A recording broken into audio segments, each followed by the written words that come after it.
Silicon city ಬೆಂಗಳೂರಿನಲ್ಲಿ ರಸ್ತೆ ಬದಿಗಳಲ್ಲಿ ವಾಹನವನ್ನ ಪಾರ್ಕ್ ಮಾಡೋರು ಇನ್ನು ಮೇಲೆ ಎಚ್ಚರಿಕೆಯನ್ನು ವಹಿಸಬೇಕಾಗುತ್ತೆ. ರಸ್ತೆ ಬದಿಯಲ್ಲಿ ವಾಹನವನ್ನ ನಿಲ್ಲಿಸುವಂತಹ ಜನರೇ ಎಚ್ಚರ. ಇನ್ನು ಮುಂದೆ ರಸ್ತೆಯಲ್ಲಿ ವಾಹನವನ್ನ ನಿಲ್ಲಿಸಿ ಹೋದ್ರೆ ಟೋಯಿಂಗ್ ಫಿಕ್ಸ್. ಬೆಂಗಳೂರಿನಲ್ಲಿ ಡಿಸಿಎಂ ಡಿಕೆ ಶಿವಕುಮಾರ್ ಹೇಳಿಕೆಯನ್ನು ಕೊಟ್ಟಿದ್ದಾರೆ. ಸುಮ್ಮನೆ ರಸ್ತೆಯಲ್ಲಿ ವೆಹಿಕಲ್ಗಳನ್ನು ನಿಲ್ಲಿಸ್ತಾ ಇರೋದ್ರಿಂದ ಟ್ರಾಫಿಕ್ ಜಾಸ್ತಿ ಆಗ್ತಾ ಇದೆ. ಬೆಂಗಳೂರಿನಲ್ಲಿ ವಾರಗಟ್ಟಲೆ ರಸ್ತೆಯಲ್ಲಿ ವಾಹನವನ್ನು ನಿಲ್ಲಿಸಿದ್ರೆ ಟೋಯಿಂಗ್ ಮಾಡ್ತೀವಿ.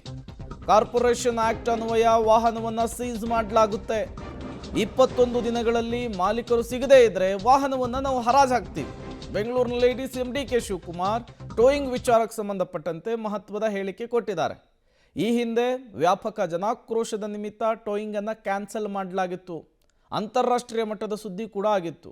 ಈಗ ಮತ್ತೊಮ್ಮೆ ಟೋಯಿಂಗ್ ಬರುವಂತಹ ಮುನ್ಸೂಚನೆಯನ್ನ ಡಿಸಿಎಂ ಡಿಕೆ ಶಿವಕುಮಾರ್ ಕೊಟ್ಟಿರುವಂಥದ್ದು. ರೋಡ್ಗಳಲ್ಲೆಲ್ಲ ವೆಹಿಕಲ್ ನಿಲ್ಲಿಸ್ಬಿಟ್ಟು ಸುಮ್ಮನೆ ಹೋಗ್ತಾ ಇದ್ದಾರೆ. ಹಳೆ ವೆಹಿಕಲ್ಗಳೆಲ್ಲ ನಿಲ್ಲಿಸಿದ್ದಾರೆ. ಸೊ ನಾನು ನಮ್ಮ ಇವ್ರಿಗೆ ಅನುಚೇತ್ಗೆ ಪೊಲೀಸ್ ಇವ್ರಿಗೆ ಜಾಯಿಂಟ್ ಕಮಿಷನರ್ಗೆ ಹೇಳಿದ್ದೇನೆ, ಎಲ್ಲ ವೆಹಿಕಲ್ನ ಶಿಫ್ಟ್ ಮಾಡೋಕ್ಕೆ ಅವ್ರಿಗೊಂದು ರೆವಿನ್ಯೂ ಇಲಾಖೆಯಿಂದ ಎಲ್ಲರೂ ಒಂದು 100 ಎಕರೆ ಜಾಗನ ಒದಗಿಸ್ಕೊಟ್ಬಿಟ್ಟು ಎಲ್ಲ ಎತ್ಕೊಂಡೋಗಲ್ಲಿ ಹಾಕ್ತೀವಿ, ಡಂಪ್ ಮಾಡ್ತೀವಿ. ನಮ್ಮ ಕಾರ್ಪೊರೇಷನ್ ಆ್ಯಕ್ಟಲ್ಲೂ ಕೂಡ ಮುನ್ಸಿಪಲ್ ಆ್ಯಕ್ಟಲ್ಲಿ ಒಂದು ಪ್ರಾವಿಷನ್ ಇದೆ.